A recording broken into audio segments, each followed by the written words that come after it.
تو سارا کچھ جو ہو چکا ہوا ہے، اب کچھ بھی نہیں ہے، اب صرف ہم ایک اپنے آپ کے ساتھ پیٹ رہے ہیں، اور جتنا پیٹتے رہیں گے اتنا ہی اپنے آپ کو ہم معاشی لحاظ سے، اکنامکلی، پولیٹیکلی انسٹیبل اپنے ملک اور اپنے وطن کو کرتے چلے جائیں گے، نسلوں کو ہم گروی رکھتے چلے جائیں گے، اور اس خطے پہ ہم اپنے آپ پر اب ظلم کر رہے ہیں۔ جی ارشد صاحب، ہمارے ایک بہت سینئر جرنلسٹ تھے M B Naqvi. M B Naqvi صاحب نے منتھلی ہیرلڈ میں 1988 میں ایک مضمون لکھا تھا the best of enemies, India Pakistan کے ریلیشنز پہ، اور اس میں انہوں نے یہ لکھا کہ ہم نے 1965 میں کشمیر کو حل کرنے کے لیے فورس یوز کر کے دیکھ لیا، اس کا کوئی فائدہ نہیں ہوا، اور اس کے بعد ہمیں یہ احساس ہو جانا چاہیے تھا کہ اب سٹیٹس کو ایکسپٹ کیے بغیر کوئی حل نہیں ہے اس کا، لیکن ہماری حکومتیں یہ جرت نہ کر سکیں اور ہم ابھی تک اس میں پھنسے ہوئے ہیں. تو میں نے یہ سوال جو ہے آغا شاہی صاحب سے، جو ہمارے فارن منسٹر رہ چکے، فارن سیکرٹری رہ چکے، ایمبیسڈر تھے، ان سے کیا اپنے زبانہ طالب علمی میں ان کے گھر گیا ان سے ملنے. تو میں نے ان کو یہ بتایا کہ جی ایم بی نقوی صاحب نے اس طرح لکھا ہے. تو آغا شاہی صاحب کا بڑا دلچسپ جواب تھا، وہ کہنے لگے کہ M B Naqvi is a good friend of mine, لیکن وہ یہ جو بات کر رہے ہیں یہ پنجابیوں کو کون سمجھائے گا، پنجابی 60% ہے پاکستان کا. تو گویا انہوں نے یہ مانا کہ یہ پنجاب کا مسئلہ ہے. تو میں نے ضیاء الدین صاحب، ہمارے ایک سینئر جرنلسٹ ہیں، ان کا پچھلے مہینے انٹرویو کیا، تو انہوں نے بھی یہ کہا کہ لوگوں کو کشمیر مسئلے کے حوالے سے اندھیرے میں رکھا گیا، ان کو ایجوکیٹ نہیں کیا گیا. ان کا یہ بھی خیال تھا کہ آغا شاہی صاحب اگر اس طرح کا نقطہ نظر رکھتے تھے تو ان کو حکمرانوں کو صحیح مشورہ دینا چاہیے تھا کہ آپ کس طرح سے اس مسئلے کو ریزالو کریں. مسئلہ کشمیر کو مسئلہ بنانے میں انہوں نے کہا آغا شاہی کا بھی تو بہت بڑا ہاتھ ہے. تو یہ جو چیز ہے اویئرنیس کی جو کمی ہے، اب دیکھیے پاکستان میں ہر بندہ یو این کے ریزولوشنز کی بات کرتا ہے، اور کسی نے تردد نہیں کیا کہ ان کو پڑھ کے دیکھ لے کہ ان میں لکھا کیا ہے. آپ نے دیکھا ہوگا ایک کلپ پڑا ہے یوٹیوب پہ، ایک پاکستانی اسکالر تھا احتشام نامی، وہ امریکہ گیا ہوا تھا فل برائٹ اسکالرشپ پہ، تو وہاں پہ ایک سیمینار ہو رہا تھا پاکستان انڈیا کے ریلیشنز کے حوالے سے، تو وہ وہاں چلا گیا.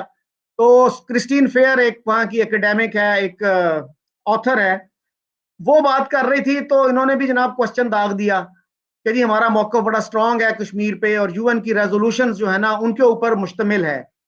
تو اس نے کہا کہ بھائی مجھے یہ پتا ہے کہ پاکستان میں لوگ یو این کی ریزولوشنز کو پڑھے بغیر تبصرہ کرتے ہیں، آپ نے پڑھے ہیں وہ ریزولوشنز؟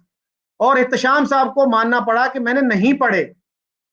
تو اب کسی نے پڑھا نہیں ہے لیکن ہر بندہ یو این ریزولوشنز کی بات کر رہا ہے. تو یہ حکومتوں کو بھی یہ خوف ہوتا ہے کہ اگر ہم نے کشمیر پہ کچھ ذرا سا بھی کمپرومائز کر لیا تو لوگ اٹھ کھڑے ہوں گے. یہ ایک مفروضہ ہے. تو کیا حکومتیں اتنی جرت کر سکتی ہیں کہ میڈیا کو اوپن اپ کر دیں، میڈیا پہ اوپن ڈیبیٹ ہو کشمیر کے بارے میں، اور جتنے بھی نقطہ ہے نظر ہیں ان کو سپریس نہ کیا جائے تاکہ لوگوں کو ایجوکیٹ کیا جائے؟ اس میں کیا رکاوٹ ہے آپ کے خیال میں؟ کیوں حکومتیں خوف کھاتی ہیں اس مسئلے پر؟ کیوں ہمارے انٹلیکچوئلز ایجوکیٹ نہیں کرتے لوگوں کو، کشمیر کی حقیقت کیوں نہیں بتاتے؟ اصل میں تو اس طرح دیکھتا ہوں شکیل صاحب، ہمیں تھوڑا سا آپ نے ٹھیک ہے اچھی بات کی ہے، لیکن میں اسے اور طریقے سے دیکھتا ہوں کہ ہم مسئلہ کشمیر کا جو حل کرنا ہی نہیں چاہتے، ہم اس کے سلوشن سے ڈرتے ہیں. اسی لیے جب کبھی بھی وہ سلوشن کے قریب ترین پہنچا تو ہم نے پاکستانی سائیڈ کی طرف سے بیک آؤٹ کر لیا. حقیقت یہ ہے. تو بات یہ ہے کہ ہم خوف زدہ ہیں کہ یہ مسئلہ حل ہو گیا تو اس کے بعد ہم کریں گے کیا؟ ہمارے پاس تو کرنے کو کچھ اور ہے ہی نہیں ہے. ہماری تو وزارت خارجہ جو ہے فارغ بیٹھ جائے گی، اس کے بعد تو اس کے اور کوئی ایشو نہیں ہے.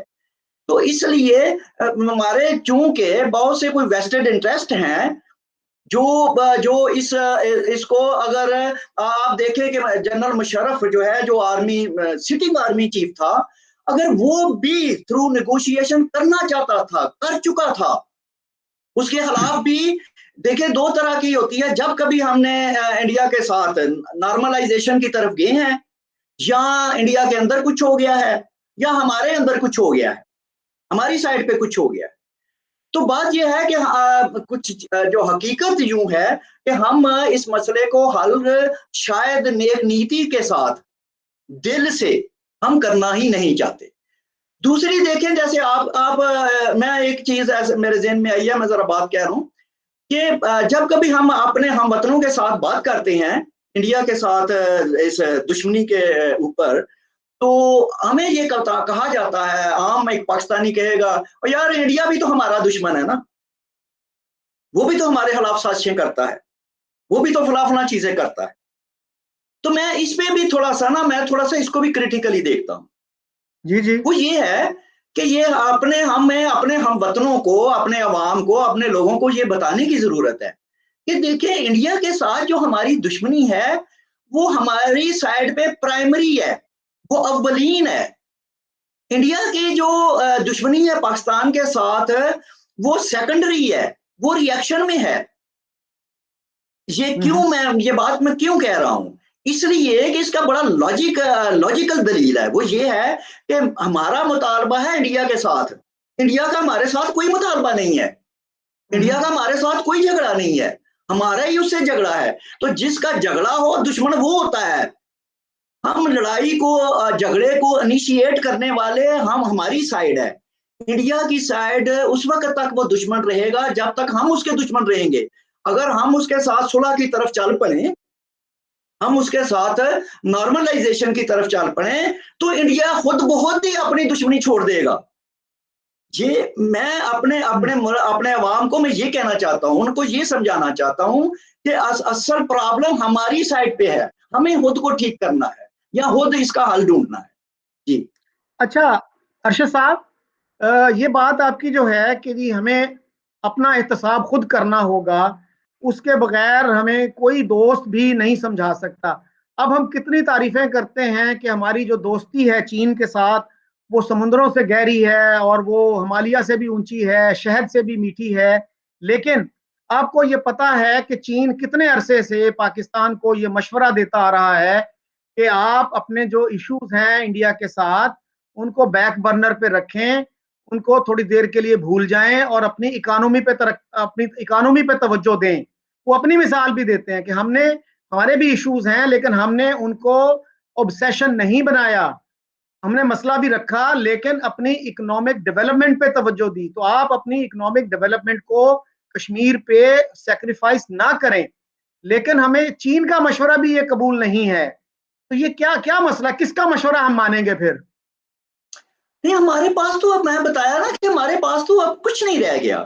دیکھیں اب جو ہم جہاں اس وقت کھڑے ہیں، ہمیں اپنے 22 کروڑ عوام کو بھی اور ہماری جو رولنگ الیٹ ہے، جو اشرافیہ ہے، ہمارے جو چیف مینیجرز ہیں ہماری ریاست کو جو چلاتے ہیں اور اس کی پالیسیاں بنانے والے ہیں، پلیز اب ان کو سوچنا چاہیے کہ ہم کتنی کاسٹ پے کر رہے ہیں اس جھگڑے کی، اس تنازع کی.